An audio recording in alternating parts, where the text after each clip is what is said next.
Hello, and welcome to our lecture on cohort studies. So we've already talked about several different study designs. We've talked about the case series or the case report or the case study. We've talked about cross-sectional studies, and we've talked about case control studies. So now we are going to embark on cohort studies. So what is a cohort study? Well, a cohort study follows a population or a cohort in time to look for incident or new cases of disease. And cohort studies can be prospective, meaning that they look forward in time, or they can be retrospective, so you can kind of look back through time.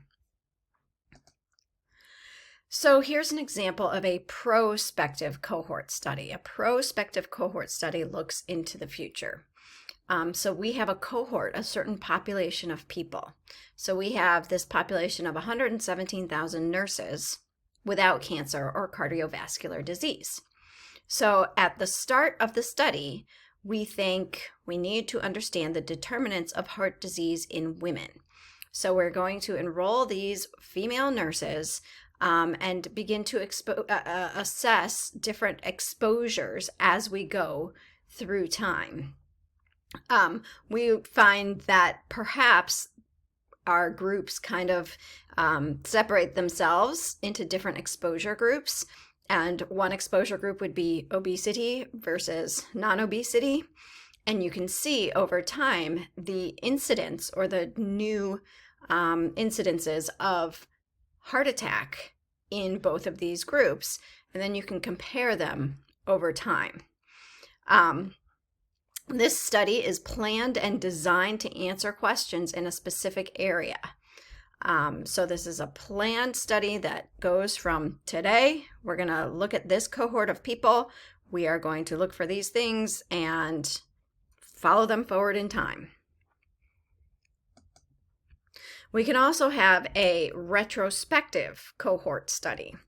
And so we can start the study at a certain point of time and look back into medical records, health records, employee records, any kind of records we can get our hands on. So we have here a cohort of employees at a tire manufacturing company. So as we start our investigation, we're going to ask something like, do chemicals used in tire manufacturing increase risk of death?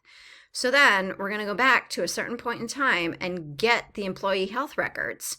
And we're going to see who was exposed to these particular chemicals, who was not exposed.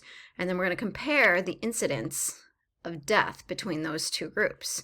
So that is a retrospective cohort study. You're going back to the past to see what records you can get, who was exposed, and compare the incidence rates of a certain outcome. So we have a key statistical measure. Our key statistical measure in cohort studies is incidence. Incidence is the number of new cases of a disease in a population in a given period of time. So remember our bathtub analogy. In our bathtub, our prevalent cases are the ones that are already existing in a population. Our incident cases are the cases that are new in a population over a certain period of time. So measuring incidence is interesting because if we have a population of people and some of them already have the disease, you do not count these people in incidence. All you count is the number of new cases in a certain time span, okay?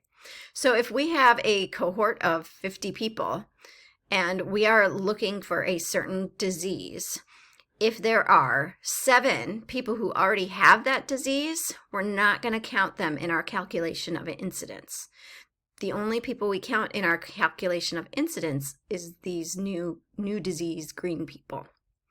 So we have to eliminate these people from our calculation. So we have 50 people here, but 7 of them already have the disease. So that leaves us with 43 people. The number of new cases is 4. So our incidence rate is 4 divided by 43. So just so you know, if I ever ask you, do you include the people who already have the disease of interest when you're measuring incidence? The answer is no. An interesting thing that you can do with incidence is you can take the incidence of two different groups of people and compare them, much as we did with the odds of two different groups of people. And we can get something called the incidence rate ratio or relative risk. And this would be calculated as the incidence rate in the exposed divided by the incidence rate in the unexposed. So we're not going to go through this one in detail, but I do want you to know what relative risk is and incidence rate ratio, just so you know how to read it in your studies that you'll be reading in this class. So we do, again, we have our little 2x2 table that we set up for a lot of these calculations. And we just take our incidence rate in our exposed, which is A divided by A plus B. So that would be going across the table.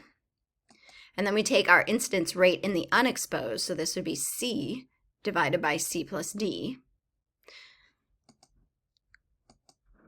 And then we can get our relative risk or our incidence rate ratio by dividing those two rates of incidence. So when we get relative risk, it's very similar to the interpretation of odds ratio. So just keep in mind that relative risk is another way to say incidence rate ratio, and we interpret it much the same way that we interpreted odds ratio.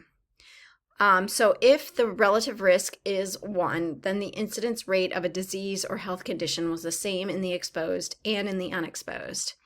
If our relative risk is greater than 1, then the incidence rate of a disease or health condition was greater in the exposed than in the unexposed. So this is suggesting that the exposure was risky. It increased the risk of developing that certain disease or outcome. If the relative risk is less than 1, then the incidence rate of a disease or health condition was less in the exposed than in the unexposed, and this suggests that the exposure was protective. So real quick, I just want to show you this. This is the most famous kind of cohort study that we have. It's called the Framingham Heart Study, the Framingham Heart Study. And this is a study that was begun way back in the 1940s. Where they took, it's about 5,000, oh, it says so right here, 5,209 residents of the town of Framingham, Massachusetts. And they began to study, a cohort study of things that affect cardiovascular health. And so they just followed these people through time to see, oh, look at that, cigarette smoking is linked to coronary heart disease. Oh, look at that, high blood pressure and high cholesterol levels are found as risk factors back in 1961. So this is kind of the first study that let us know all of these risk factors for cardiovascular disease. So as you can see, this cohort study went on for a really long time. We have 1948. And then keep going, we get to 1970. Well, what happens next? Then they have a second cohort. This second cohort is the second generation. They are the offspring cohort. So these are the sons and daughters of the original cohort participants. And these people get studied from 1971. We find out that diabetes is linked to risk of heart disease. We found heart disease risk is found to increase in women after menopause. Keep going. We find all these lovely things that we rely on as factual information now, but we wouldn't have known all of this stuff if it weren't for the Framingham Heart Study. But 1998, it doesn't stop there. We keep going in this cohort study. And we find a new millennium. So we have a third generation cohort, which includes the grandchildren of the original participants. And so we go from 2002 to 2006. We start looking at genetic conditions, whole genome sequencing, all this kind of good stuff. And this is where we are now. So we'll see if this cohort study keeps going and how long it keeps going for.